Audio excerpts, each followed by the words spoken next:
Welcome to The Advocates. I'm Aaron Dean. Marijuana has been at the center of criminal justice reform for some time now. Tens of thousands of people are incarcerated due to harsh drug policies. But marijuana acceptance and recreational use are on the rise in the United States, with 7 in 10 Americans thinking it should be legal. That's according to a new report from Gallup. They said that the majority of the support can be found across all major demographic and political groups. That support for legalization is also the same across legal and non-legal states for marijuana. Conservative and Republican support is over 50%. Gallup says that support for legalization is very high among young adults. This can lead to more states and possibly the federal government to legalize. Mississippi is making history with their first ever outstate legislator. Fabian Nelson is a gay black man and foster parent. He will now represent the state's 66th district of the Jackson metro area. His priorities as state representative will tackle education, small business, and expanding Medicaid. He hopes to also build a bridge for all marginalized people in a deeply conservative state. He earned the endorsement of the LGBTQ plus Victory Fund, who called his victory a testament of his commitment to his community. Joining him as a queer leader in Mississippi is Justin Lofton. Lofton is the first out by elected official in Pike County. He earned the District 1 seat on the County Board of Supervisors after defeating a 24-year incumbent. The campaign was tough. Lofton's opponent often used his identity against him, but that did not stop him from advocating for his community. You defeated an incumbent of 24 years to earn that District 1 seat. And, that opponent was very certain that they could use your identity against you in their campaign, but you didn't let that get to you. Tell us about that journey and that experience. Listen, it was not easy. When you decide to run for office as a queer person, as a black person, you obviously know that you're going to have some odds stacked up against you. And so that's one, preparing yourself mentally for that and those challenges and how to own the narrative rather than letting the opponent own the narrative. But most importantly, is recognizing and owning who you are. Coming into these types of races as a queer person, owning your full authenticity and not curating some inauthentic version of you. As I've stated many times before, closets are for clothes and shoes, not for people and their identities. And one thing that I have chosen to do throughout my campaign to help me get to where I am today as the newly elected District 1 supervisor is to stay focused on me and not allow the outside noise really get in the way, not allow the attacks on my family or who I decide to love in my life to get in the way of getting the real work done and really addressing the challenges that many folks in my community that they face. So.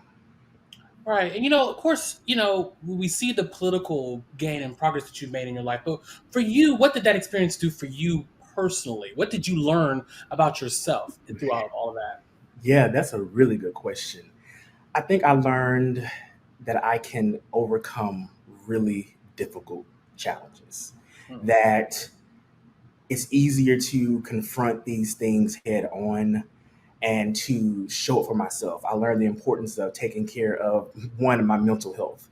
I learned that for me, that in our community, that they are ready to get to work and they're ready for results and impact, and that my sexuality is not the thing that I thought would ultimately define me in this race, that I am more than who I love, that I am a person that people see as the real talent and potential to make change in our community. And, what do you feel that your win can do or it has done for visibility when it comes to marginalized communities that you serve?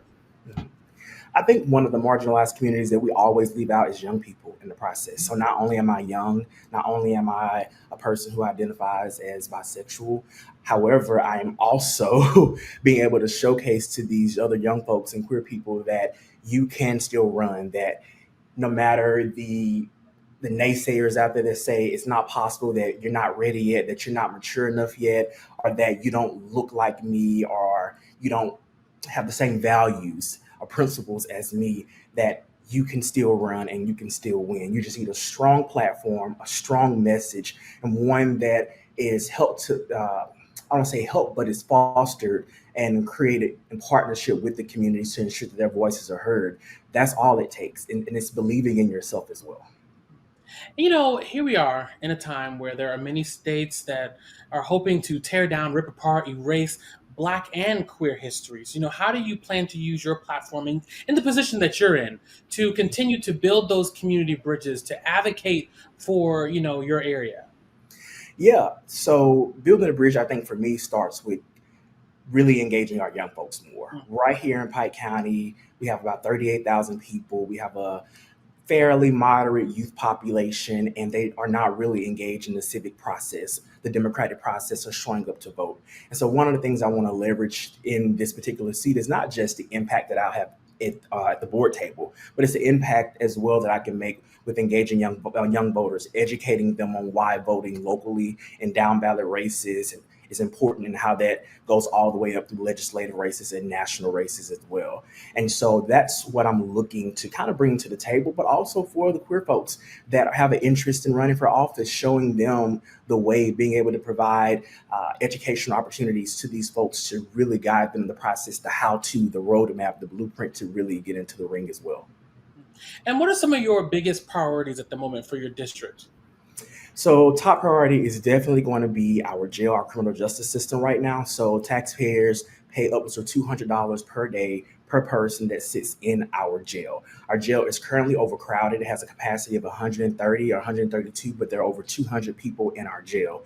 You actually have young people who are also put in this same jail with adults. And we are battling some legal issues right now that are not necessarily totally public, but we have to combat that. I think the second thing that is super important is looking at these alternatives for sentences. For small petty crimes, we shouldn't be putting them behind bars. We should be looking at ways that we can get them the resources and support they need. If it's drugs, it's drug court, it's rehab. Third thing, most important, is economic development. We have opportunity zones that lie east and west of one of the major intersections here in Mississippi, and 50,000 people are driving down the intersection every day. There's no reason why we don't have a large manufacturing company, a tech company that is here providing hundreds of jobs to help the 900 underemployed or unemployed people in Pike County. And the other most important thing that I see is providing opportunities for our young people and infrastructure maintenance. Our young people don't have a lot to do. We have to travel 45 minutes outside of town in order to get real access to things. Macomb is growing in Pike County, but it's only one piece of Pike County. And as far as our roads and bridges, they've been neglected. Yes, we've taken out a $5 million bond. Yes, we've used ARPA money to help try to pave some roads, but we have got to really focus on the continuous maintenance of our roads and bridges to ensure that we're not costing taxpayers more money and that we're providing good public safety overall. Out Magazine is honoring this year's most impactful and influential LGBTQ plus people. Honoree Maeve Duvally hopes her visibility as a trans woman in corporate America can touch the lives of someone who needs it. You know, one of the dangers for us, and actually human beings in general, is that we have some anxiety about something and we kind of isolate. We don't talk about it with another person. But by reaching out and having somebody else share their experience with you, you break that isolation and you realize that you're not unique. Other people are going through the same types of things that you went through, and that just gives you comfort. For exclusive behind-the-scenes video and to learn more about the 100 most impactful and influential LGBTQ plus people being honored this year, go to out.com. Even sign up for email alerts and you can be the first one in the know. Thanks so much for watching The Advocates. Download the app in the Apple or Google Play Store to stream us live, and you can even subscribe to our YouTube channel. I'm Aaron Dean.